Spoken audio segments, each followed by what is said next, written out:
नमस्ते। बातचीत के हमारे इस खास कार्यक्रम में आप सबका स्वागत। जैसे आप देख रहे हैं, अखिल स्वामी सर हमारे साथ मौजूद हैं। बहुत स्वागत है सर आपका। सर, जयशंकर साहब ने तो दावा कर दिया है कि पाकिस्तान को स्ट्राइक के पहले बताया गया था कि हम सिर्फ आतंकी ठिकाने पर हमला करेंगे, मिलिट्री चाहे तो दूर रह सकती है। अब इसको लेके बहुत सारी चर्चाएं हो रही हैं, लेकिन साथ में लीपापोती भी शुरू हो गई। जो दूरदर्शन खुद वहां मौजूद था जब वो स्टेटमेंट दे रहे थे, माइक आईडी साफ तौर पे दिख रही है उसमें, वो दूरदर्शन अब फैक्ट चेक के नाम पे नया खेल खेल रहा है।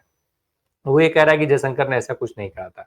क्या माना जाए? एक तो इसको आप कितना जो है रणनीतिक रूप से सही मानते हैं कि जयशंकर ने इन्फॉर्म किया कि हम ये स्ट्राइक करने जा रहे हैं? नंबर एक। नंबर दो, क्या जयशंकर की ये जो बात है वो ये साबित नहीं करती है कि क्यों सीज फायर के लिए आपको मजबूर होना पड़ा? जय संविधान। देखिए रामप्रकाश जी, एक चीज तो बिल्कुल स्पष्ट होती है कि जयशंकर साहब, ये डिफेमेशन नहीं कर रहा हूं मैं, उनका बड़ा सम्मान करता था, उन्हें एक अच्छा अधिकारी मानता था। आईएफएस थे, अमेरिका में एम्बेसडर थे, उनके पिताजी भी बड़े प्रबुद्ध व्यक्ति हैं, उनकी जो डीएनए है बहुत अच्छा है। लेकिन जिस प्रकार से उन्होंने हमारे देश की विदेश नीति को फेल किया है, और बुरी तरह से फेल किया है, और इस तरह से फेल किया है कि भारतवर्ष के 77 साल के स्वतंत्रता इतिहास में इतना खराब दिन हमारा कभी नहीं आया कि हमारे साथ एक भी देश ना खड़ा हो। केवल एक देश हमारे साथ खड़ा हुआ, वो देश जो तालिबान रूल के अंदर है, जिसको गवर्नमेंट ऑफ इंडिया ने रिकॉग्नाइज ही नहीं रखा है एज ए गवर्नमेंट।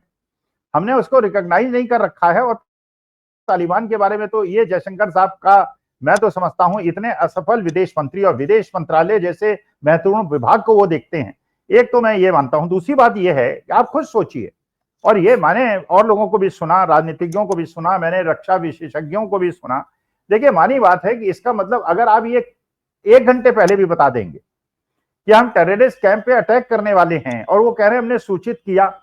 भाई, टेररिस्ट कैंप से टेररिस्ट को हटाने में तो 1 घंटे में तो वो 200 किलोमीटर दूर निकल जाएगा। हेलीकॉप्टर तो उसको ले जाएगा 1000 किलोमीटर दूर, तो टेररिस्ट तो बच जाएगा। तो मसूद अजहर अगर बच गया, और वो ये कह रहा है, मसूद अजहर कह रहा है मेरे परिवार के 14 लोग मर गए, इसका मतलब यह है कि जो लोग आतंकवादी नहीं थे, उनको खबर नहीं दी गई, वो वहीं रहे और मारे गए, और फिर उसके बदले में पाकिस्तान ने 15 करोड़ रुपए मसूद अजहर के परिवार को दे दिया, और मसूद अजहर वहां से निकल गया। तो इसका मतलब यह है कि क्या आप टेररिस्ट को मारना चाहते थे, या टेररिस्ट कैंप के फिजिकल स्ट्रक्चर को मारना चाहते थे और निरीह लोगों को मारना चाहते थे? भाई, जैसे आपने देखा ओसामा बिन लादेन को जब अमेरिका ने मारा, क्या उन्होंने पाकिस्तान को खबर की? क्या इंटरनेशनल लॉज के बारे में अमेरिका से ज्यादा किसी को पता है? भाई, उन्होंने कहा है ओसामा, और ये पूरा विश्व मानता है, Osama bin Laden is a terrorist, was a terrorist, he was the top world terrorist. America ने ड्रॉप किया, उसे उठाया और ले जाके उसका काम कर दिया, और पाकिस्तान कुछ बोल भी नहीं पाया, वर्ल्ड कम्युनिटी कुछ नहीं बोल पाई। तो अगर इसमें मसूद अजहर और जो बाकी जो टेररिस्ट हैं, जिनको कंधार के अंदर छोड़ के आए थे हमारे भारतीय जनता पार्टी की पुरानी सरकार वाले, क्या उन्हें बचाने का ये षड्यंत्र था? भाई, ये जरूरी नहीं है रामप्रकाश जी कि मसूद अजहर के परिवार के जितने भी लोग हैं, चचा जाद या ताऊ जाद, वो मौसेरे भाई और जितने भी हैं, सब आतंकवादी हों। आतंकवादी जो था वो तो बच गया, और जो आतंकवादी नहीं थे, वो जो मरे, वो आतंकवादी थे कि नहीं थे? अच्छा, जो 15 करोड़ रुपए गवर्नमेंट ऑफ पाकिस्तान दे रही है उसके परिवार को, वो तो फिर टेररिस्ट भेजेगा आपके देश के अंदर। और अमेरिका ने $1 बिलियन का एड करके, इसका माने मसूद अजहर और पाकिस्तान के हाथ मजबूत कर दिए। आपको यह भी पता है कि अमेरिका ने यह भी निर्णय ले लिया है कि टर्की को वो मिसाइल्स देंगे। तो टर्की जो भारतवर्ष के अगेंस्ट खड़ा हुआ है, उसको अमेरिका जो है मिसाइल्स प्रोवाइड कर रहा है। इसका माने वो उस देश की मदद कर रहा है जो भारत के विरोध में खड़ा हुआ है। आपको यह भी पता है कि पाकिस्तान के एक कंपनी से अमेरिका की एक कंपनी का समझौता हुआ है, जो अमेरिका की कंपनी जिसमें प्रमोट जो शेयर होल्डिंग है, 60% शेयर होल्डिंग डोनाल्ड ट्रंप के परिवार की है, और जो क्रिप्टो करेंसी बनाती है, उसका पाकिस्तान से संबंध बन रहा है, इंडिया से संबंध नहीं बन रहा है। और चीन जो है वो पूरी तरह से पाकिस्तान के साथ खड़ा हुआ है। अमेरिका ये कह रहा है मध्यस्थता कराएंगे। तो देखिए, इसका मतलब यह है विदेश नीति की आपने ऐसी की तैसी कर दी है। और जयशंकर साहब ने वास्तविकता में ये जो सेंटेंस बोला है, इसका मतलब यह है कि आपने टेररिस्टों को बचाया है, देश के साथ धोखा किया है, और इससे बड़ा धोखा देश के साथ कुछ हो नहीं सकता। सर, अब ये साफ तौर पे ऐसा नहीं दिख रहा है कि ट्रंप साहब जो सीज फायर का वो लेने की कोशिश कर रहे हैं क्रेडिट, वो ट्रंप साहब नहीं बल्कि जयशंकर साहब की वजह से ये सीज फायर को मजबूर हो गया भारत। साथ में एक चीज और समझे आपसे कि जब भाई आपने पहले ही खबर कर दिया तो वो जैसा आपने अभी कहा कि सारे लोग वहां से गायब हो गए, तो पूरा हमला हमारा बेअसर हो गया। तो आखिर ये किया क्या है? ये इसको नीति माना जाए, रणनीति माना जाए, या फिर साजिश मानी जाए सीधे तौर पे? देखिए, आप ये खुद सोचिए, जो जयशंकर साहब ने उसी इंटरव्यू में, उसी एड्रेस में कुछ देर बाद कहा है, उन्होंने कहा है आप सैटेलाइट पिक्चर से देखिए, हमने फिजिकल इंफ्रास्ट्रक्चर को खत्म कर दिया है। अरे यार, physical infrastructure is not important for us. For us what is important is the terrorist को मारना था, आपको फिजिकल इंफ्रास्ट्रक्चर को थोड़ी खत्म करना था।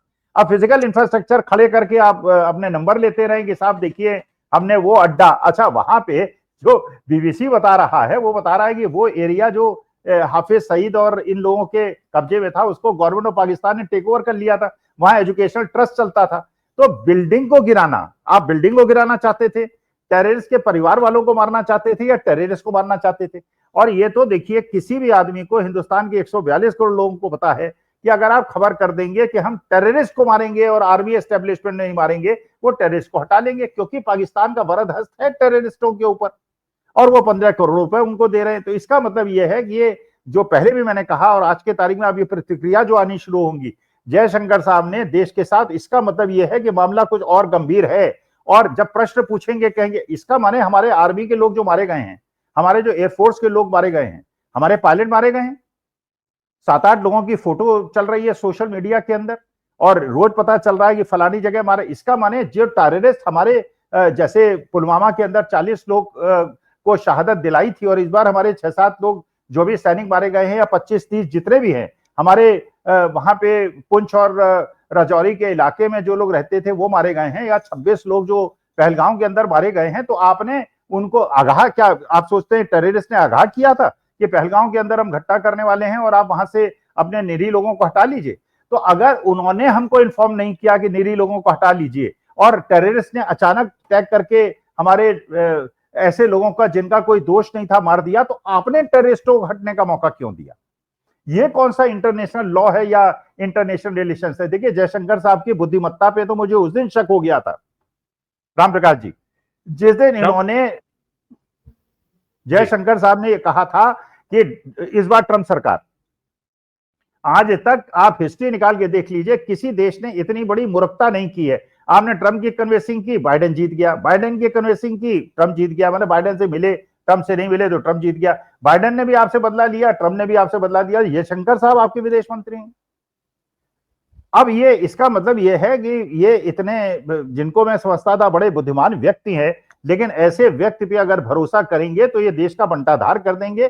सर, हम बात कर रहे हैं, अगर जिस तरीके का अभी आपने एक बड़ी चीज कही कि ट्रंप और पाकिस्तान के बीच में, ट्रंप के फैमिली और पाकिस्तान के बीच में क्रिप्टो में डील हुई, और उसके बाद एक तरफ ये डील, दूसरी तरफ ट्रंप खुद अब जो है वो चीन जाने की बात कर रहे हैं। चीन ने नहीं कहा है कि वो ट्रंप को बुला रहा है, इनवाइट कर रहा है, इत्यादि इत्यादि। ट्रंप की तरफ से, अमेरिका की तरफ से खबरें आ रही हैं, लगातार मीडिया में है कि ट्रंप जो है वो चीन जाएंगे। तो सर, एक तरफ ट्रंप साहब जो है पाकिस्तान के लिए खड़े रहे, दूसरी तरफ वो चाइना के साथ खड़े हैं, और चीन जो है वो पूरी तरीके से पाकिस्तान के साथ खड़ा रहा। मोदी जी इन सारी चीजों पर चुप है, पूरी भाजपा चुप है, केंद्र की सरकार चुप है। तो क्या माना जाए, ये सारी चीजें कहीं प्री प्लान नहीं दिख रही हैं कि अगर भारत जो है आतंकी हमले के बाद, सबको पता था कि भारत जो है वो ऐसा तो छोड़ेगा नहीं, जिस तरीके से जन भावना है और विपक्ष सरकार के साथ खड़ा है, कुछ ना कुछ होगा। ऐसे में पाकिस्तान के साथ ये पहले से इन लोगों ने, इन जैसे देशों ने प्लान कर लिया था, या पाकिस्तान ने पहले से इन जैसे देशों के साथ बड़ी डील कर रखी थी कि भाई भारत हमारे ऊपर हमला करेगा तो आप सबको हमारे साथ आना पड़ेगा और हमारे लिए खड़ा होना पड़ेगा? देखिए, ये बात तो राम प्रकाश जी बिल्कुल सही बात है, इसमें कहीं कोई डाउट नहीं है कि एक ऐसा गुट था वर्ल्ड के अंदर, मुसलमान देशों का, मुस्लिम देशों का, जिन्होंने हमेशा भारतवर्ष का साथ दिया है। आपको पता है मिस्र से हमारे कितने अच्छे रिलेशन थे, इजिप्ट से हमारे कितने अच्छे रिलेशन थे, और आज से नहीं 70-80 साल से थे। हमारे ईरान से कितने अच्छे संबंध थे, इराक से कितने अच्छे संबंध थे, हमारे मुस्लिम कंट्रीज से इतने बढ़िया संबंध थे। लेकिन व्यापारिक संबंध के लिए चलिए वो आ जाते हैं आपके देश में, अपने देश में वो बुला लेते, वो इस चीज को कैसे जस्टिफाई करें, वो अपने देश के अंदर इस बात को कैसे जस्टिफाई करें कि भारतवर्ष के अंदर जिस प्रकार से इंटरनेट से उनको सूचनाएं मिल रही हैं कि कभी तो उनके नबी का अपमान आप करते हैं, कभी जय श्री राम एक मुसलमान से कहलवाते हैं, वो तो ऐसा नहीं कर रहे ना भाई। आज बहरीन में या कुवैत में या कतर में या दुबई में हम हिंदू जाते हैं तो हमें पूरा सम्मान मिलता है। अगर आप उनका सम्मान नहीं करेंगे तो मुस्लिम देश आपके साथ क्यों खड़े होंगे? तो टर्की इसीलिए खड़ा हुआ है। टर्की ने साफ साफ कह दिया कि भारतवर्ष हमारा मित्र है लेकिन पाकिस्तान हमारा भाई है। ये कहा ना टर्की ने। क्यों कहा? क्योंकि मानी बात है कि आप अगर मुस्लिम फ्रेटर्निटी को इतना ज्यादा अपमानित करेंगे, और केवल अपमानित नहीं करेंगे, इंडियन डिफेंस फोर्सेस की एक कर्नल को जो happens to be a Muslim but उसके पूरा परिवार, उसका पूरा पारिवारिक पृष्ठभूमि एक वीरांगना की है। उसकी परदादी रानी लक्ष्मीबाई के साथ लड़ी हैं, उनके परिवार के लोग सेना में थे, उनके पति सेना में हैं, वो सेना में हैं, उनके बच्चे सेना में जाने को तैयार हैं। ऐसी महिला को केवल इसलिए कि वो मुसलमान है। और ये तो भारत सरकार ने देखिए वास्तविकता में बहुत बड़ा काम किया था, बहुत अच्छा काम किया था कि वो जो बनाया था, त्रिकुट बनाया था, उसमें एक कश्मीरी को रखा था और एक मुसलमान को रखा था, एक हिंदू बिटिया को रखा था। इसका माने उन्होंने पूरे विश्व के अंदर वैसे दिया था कि हम हिंदू मुसलमान एक हैं, हम एक मुट्ठी के समान हैं। लेकिन बार बार रोज अब ये हिंदू मुसलमान नैरेटिव इनका हल्का पड़ रहा है, तो हिंदू मुसलमान नैरेटिव को बढ़ाने के लिए कहीं ये वाशिम में कर देते हैं, कहीं मध्य प्रदेश के अंदर डिप्टी चीफ मिनिस्टर मुसलमानों को गाली देने लगते हैं। अब बताइए, डिप्टी चीफ मिनिस्टर ये कह रहे हैं कि हमारे देश की सेना मोदी जी के चरणों में नतमस्तक होती है। सर ये तो ठीक है कि जिस तरीके से मध्य प्रदेश में घटनाएं हुई, जिस तरीके से चीजें देखी गई, या जिस जो हर्ष तिरंगा यात्रा में राष्ट्रध्वज का किया जा रहा है, तो वो तो नैरेटिव लगातार भाजपा लेकर के चल रही है, सरकार चल रही है। ध्रुवीकरण से लेकर के ध्रुवीकरण के लिए क्या क्या खेल खेले जा रहे हैं वो सबको पता है। अब इन सबके बीच में जब पूरा देश सेना के साथ खड़ा था और सेना के माध्यम से सरकार के साथ खड़ा था, इस तरीके की ये जो खबरें सामने आ रही हैं, एक तरफ ट्रंप साहब पीछे लगे हुए हैं मोदी जी के कि तुम कहो कि सीज फायर ट्रंप ने करवाया है, क्योंकि वो हर प्लेटफॉर्म पे इसका इस्तेमाल कर रहे हैं, बोल रहे हैं, और दूसरी तरफ जयशंकर साहब जैसे लोग जो है वो मिट्टी पलीत कर रहे हैं, और रही सही जो है वो देश में इनके नेता निकाल दे रहे हैं। जिस तरीके का बयान विजय शाह ने दिया, जिस तरीके का बयान देवड़ा ने दिया, वो सब सारी चीजें सर समझना हम ये चाह रहे हैं कि ये जो पूरी कवायद है वो आखिर चल क्यों रही है, क्यों की जा रही है, क्यों इस पर स्पष्टीकरण दे देने में या इसको क्लियर कर देने में भाजपा को क्या दिक्कत है? साफ ये क्यों नहीं बता देते हैं कि इस तरीके से ये काम हमने किया और उसकी बदौलत ये सारी चीजें हो रही हैं, या हम आज जहां खड़े हैं पहलगाम से लेकर के और अभी तक जो कुछ हुआ वो अपडेट देने में दिक्कत क्या है देश को, विपक्ष को? विपक्ष लगातार संसद का विशेष सत्र बुलाए जाने की मांग कर रहा है। देखिए, ये बात तो देखिए बिल्कुल सही है कि आज के तारीख में भारतीय जनता पार्टी के जो सबसे प्रबल समर्थक थे उनके दिमाग में भी ये प्रश्न तो उठ गया है, और ये जयशंकर साहब ने जो स्टेटमेंट दिया इसके बाद तो ये और ज्यादा मजबूत हो गया है कि क्या आप पाकिस्तान को सही में सबक सिखाना चाहते हैं या सबक नहीं सिखाना चाहते। आपने कहा हम पाकिस्तान को सबक नहीं सिखाना चाहते, हम आतंकवादी अड्डों को खत्म करना चाहते हैं। आतंकवादी अड्डों को नहीं खत्म करना चाहते आप आतंकवादियों को मारना चाहते हैं, ये आपका उद्देश्य था। आतंकवादी मरे नहीं, आतंकवादी तो बच गए, आतंकवादी के परिवार के लोग मर गए। आतंकवादी के परिवार जरूरी नहीं कि आतंकवादी हों। तो इसका मतलब यह है कि आपका पूरा का पूरा नैरेटिव, पूरा का पूरा, अच्छा ये प्रश्न तो अभी भी अनुत्तरित है कि पुलवामा के अंदर जो 40 लोगों की शहादत हुई, वो 40 लोग किसकी गलती से मारे गए और कैसे मारे गए। इतना अंदर घुस के एक आर्मी के कन्वॉय को कोई हिट कर दे, आरडीएक्स से भरी हुई जीप, और वहां कोई इंटरसेप्ट ना करे, उसका पता ना चले, उस पर कोई जांच ना हो, ये ना पता चले कौन दोषी था, किसी को दंड ना मिले और वो चीज आगे बढ़ जाए। वो भी इलेक्शन के पहले हुआ था, ये भी इलेक्शन के पहले हुआ है। लेकिन यहां पे मुश्किल असल में ये हुआ कि वो नैरेटिव फेल हो गया। नैरेटिव शुरुआत क्या की थी? नैरेटिव की शुरुआत की थी, पहले दिन से शुरू हो गई थी, जो छत्तीसगढ़ के बीजेपी हैंडल ने शुरू किया, ये धर्म पूछा जात नहीं। अच्छा, धर्म पूछा जात नहीं में केवल धार्मिक उन्माद फैला करने की बात थी, 80-20 करने की बात थी, एक रहेंगे तो नेक रहेंगे, बटेंगे तो कटेंगे, उसकी बात थी। लेकिन जब लोगों ने और भारतीय जनता पार्टी के कॉर्पोरेटर्स ने बताया कि कश्मीरी लोगों ने अगर न बचाया होता तो कम से कम 100 हिंदू मार गए होते, अपने कंधों पे ले लेके वो लोग उतरे, घोड़े वालों ने बचाया, सबने बचाया इसका। और उसके बाद जो कश्मीरियों ने एक सॉलिडेरिटी दिखाई हिंदुस्तान के साथ, ये कहा कि हम भारतवर्ष के साथ खड़े हैं, तिरंगा लेके उन्होंने यात्रा निकाली और पूरी तरह से उन्होंने ये कहा कि हमारे पर्यटक जो हैं हमारे भाई हैं, हमें मार लो लेकिन हमारे और एक मुसलमान ने जान बचाने में अपनी शहादत भी दी। तो वो नैरेटिव फेल हो गया। अच्छा, उसके बाद जब पूरा देश खड़ा हो गया, विपक्ष ने भी वो गलती नहीं की जो पुलवामा में कर गया था, उसने कोई प्रश्न नहीं उठाया, उन्होंने कहा कि हम आपके साथ खड़े हुए हैं। अब गलती करने का जो समय आ गया है वो जयशंकर साहब का आ गया है।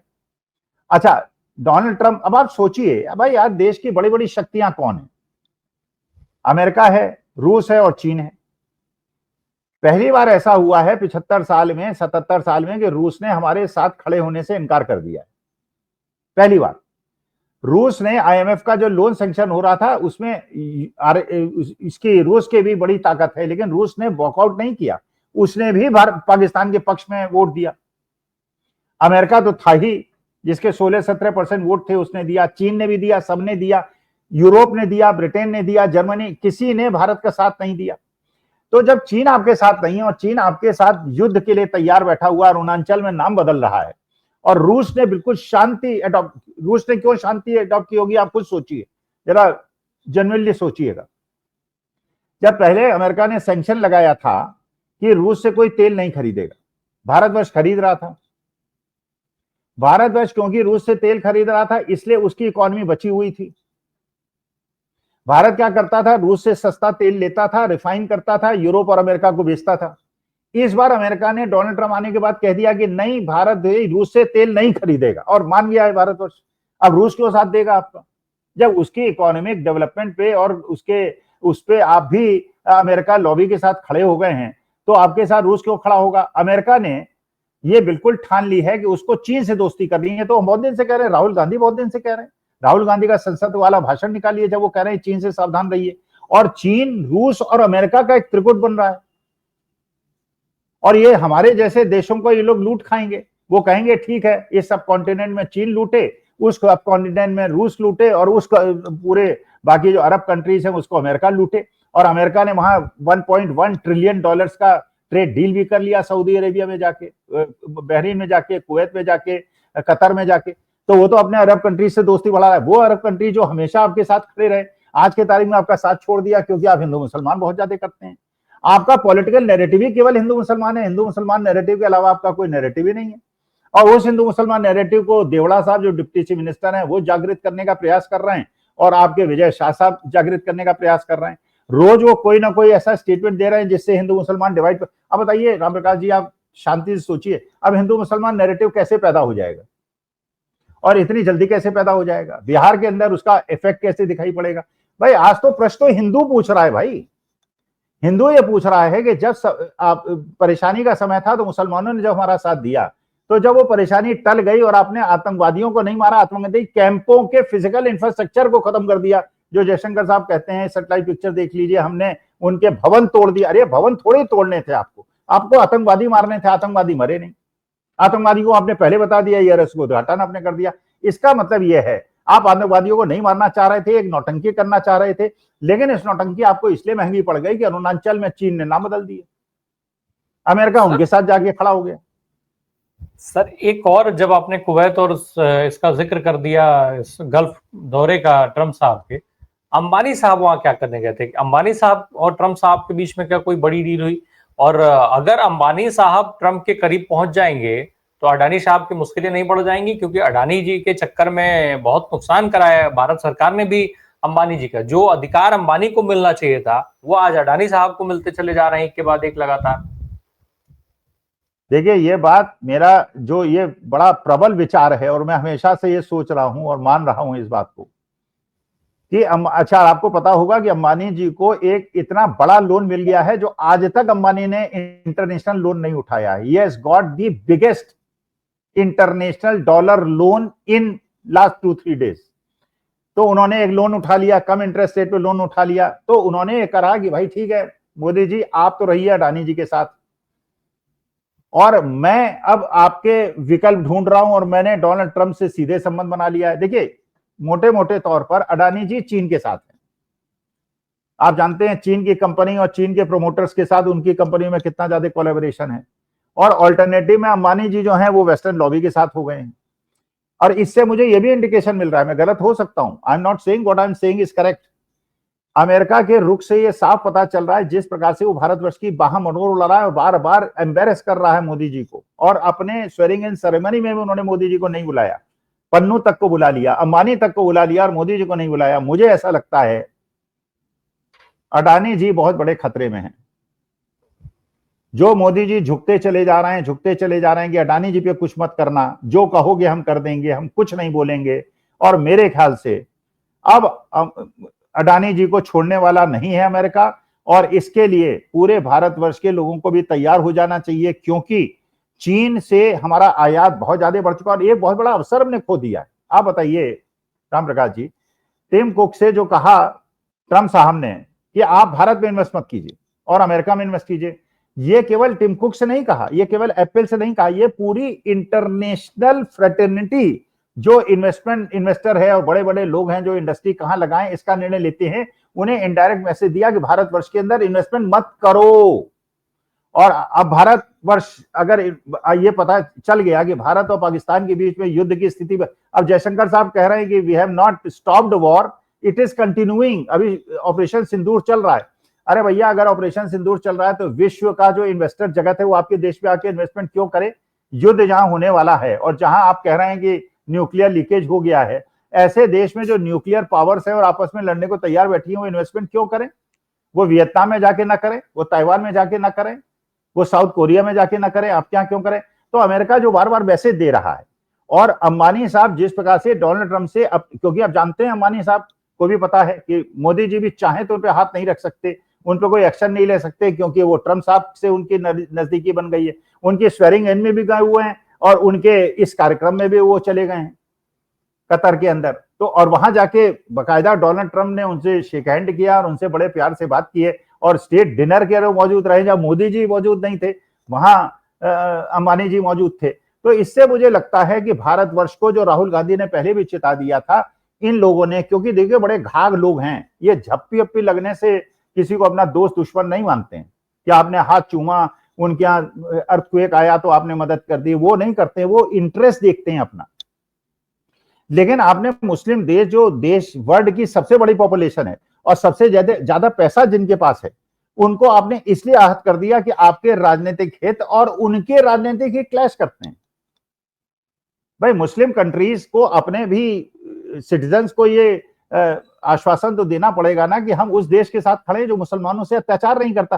भाई, हमारे 1 करोड़ हिंदू मुस्लिम देशों में रहते हैं और नौकरी करते हैं और रिपेट्रिएट करते हैं पैसा, भारतवर्ष की अर्थव्यवस्था काफी हद तक उसके साथ चलती है। तो वो जब हमारे हिंदू भाइयों के साथ अत्याचार नहीं कर रहे, तो हम अपने देश के मुसलमानों से अत्याचार क्यों कर रहे हैं? आपको ये भी नई खबर मिली होगी, जिसकी पुष्टि नहीं हुई है, सोशल मीडिया पे आई है, कि अब अमेरिका में रहता हुआ कोई भी भारतीय अगर इंडिया में पैसा भेजेगा तो 5% का टैक्स अमेरिका को देगा। आप बताइए, वो कुछ कितना बड़ा खेल होगा सर उसमें? बहुत बड़ा खेल होगा। अरे आप पता चलाएं, अमेरिका से और अरब कंट्री से जो रिपेट्रिएशन होता है, केरला चले जाइए, पंजाब चले जाइए, गुजरात चले जाइए, गुजरात, पंजाब और केरला की जो प्रोस्पेरिटी है, उसमें एक बहुत बड़ा योगदान उन लोगों का है जो विदेश में जाके सेटल हो गए हैं और अपने माँ बाप को पैसा भेजते हैं। भाई, वहां कोई बच्चा मान लीजिए $10,000 कमा रहा है, अगर उसने $2,000 भी अपने बाप के पास भेज दिया तो उसके लिए $2,000 बहुत बड़ी चीज नहीं है। लेकिन यहां पे $2,000 का मतलब होता है 1.5 लाख रुपए महीना, और 1.5 लाख रुपए महीना तो यहाँ अपर मिडिल क्लास वाला कमाता है।